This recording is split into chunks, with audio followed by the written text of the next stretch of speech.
What simple plot hole ruined a whole movie for you? Limitless. If he's so smart, why didn't he pay the drug dealer? That would be like priority one even for your average moron. Y'all, this always bothered me. That would have been like, next day, after doubling my money, I'm paying this guy back.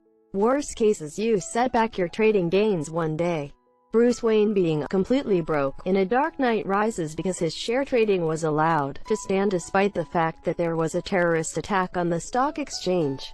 Also, the richest man in the city has his entire fortune in the stock market. Nothing in bonds, T-bills, real estate, precious metals, etc.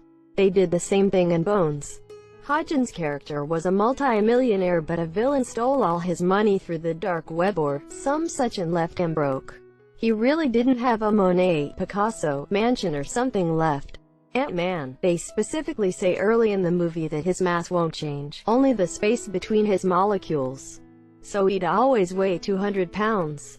Later on in the same movie, Hank Pym has a freaking tank on his keychain. Also, the fact that the ants can carry Scott. I know ants are strong, but he still weighs 200 pounds. In the second movie, they shrink an entire building and roll it around like it's a suitcase. LMAO. You can leave the country. The Purge.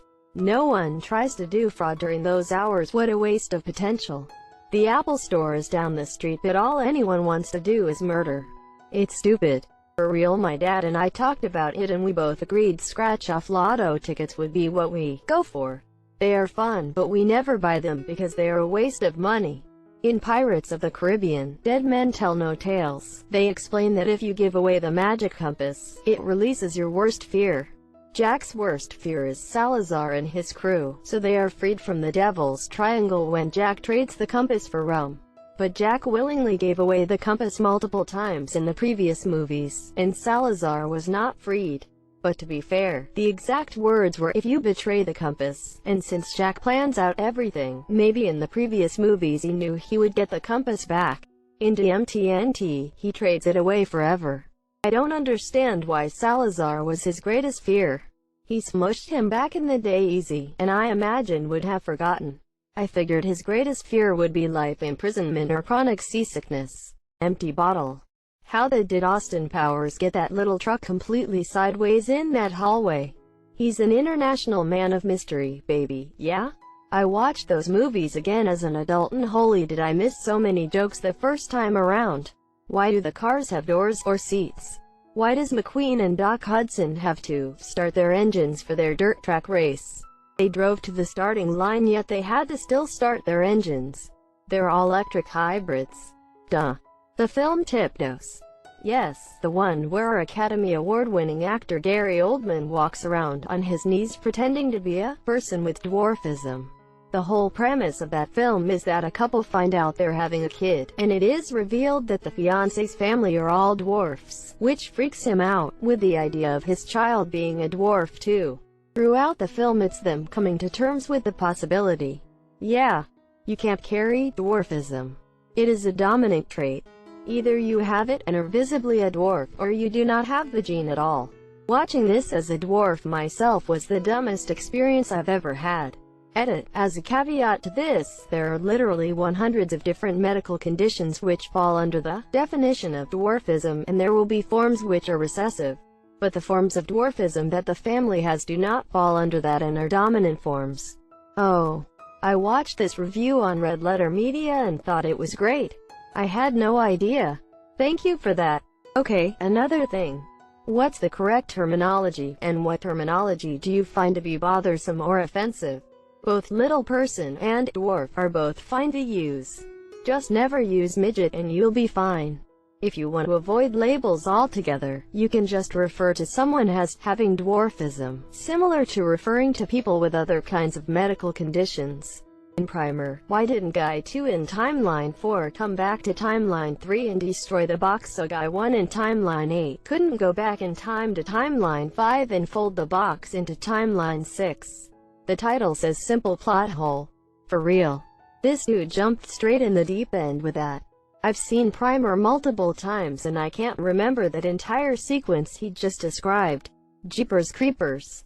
The monster guy has a scary truck with a license plate that says BEATNGU. Are we to believe this demon monster went into the DMV or wherever to get this? And why would he drive anywhere? He has wings. Edit, more info.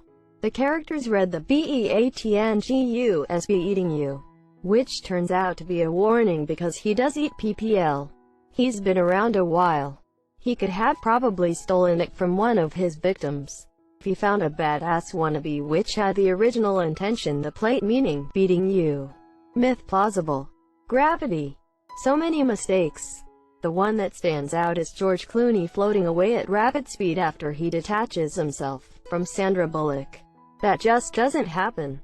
He'll still be going at the same speed as he was before.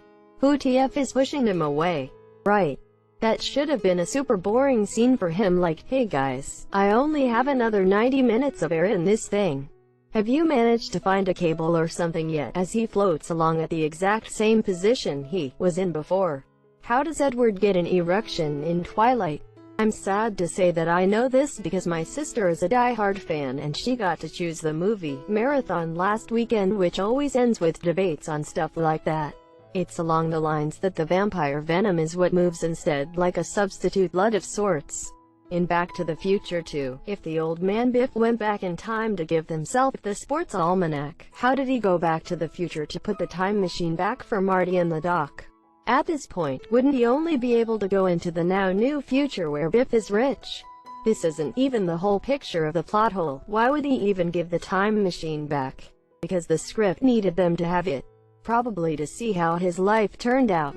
Why go to, say, 1985 when he's already from 2015? Doesn't matter anyway. It was cut from the movie, but he originally fades from existence soon after he returns. The Dark Knight Rises. Bruce Wayne going completely broke makes absolutely no sense. Him losing his stock value after the stock market was robbed should be an instant red flag to the authorities. How he lost his house I don't get. You're telling me the Wayne family has a mortgage on that thing and they don't own it outright? You legally cannot shut off the water and lights that fast. How is Bruce broke when he wrote a check to buy a restaurant 2 movies prior? That check means he has a bank account, right? And they towed his car the day he is declared broke. Again, can you legally do that? And you're telling me Breen is still making car payments on that car and didn't pay cash for the full amount when he decided he wanted it? Normally I would be all, it's what a movie writer thinks happens when you go broke, whatever, but this trilogy prides itself on realism so much. This major plot point being this unrealistic bugs me so much.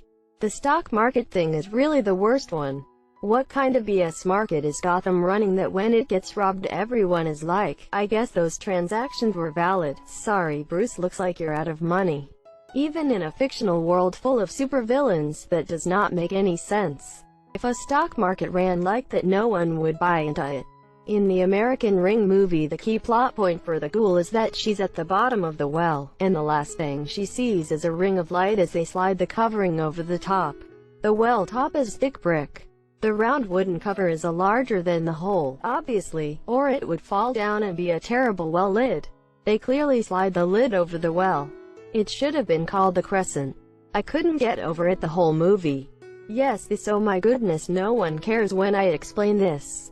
The lack of light from the bottom of the well could make the glimpse of light from the edges appear brighter than they are, especially if the lid was hollowed out a bit around the edges so that it plops in and stay there.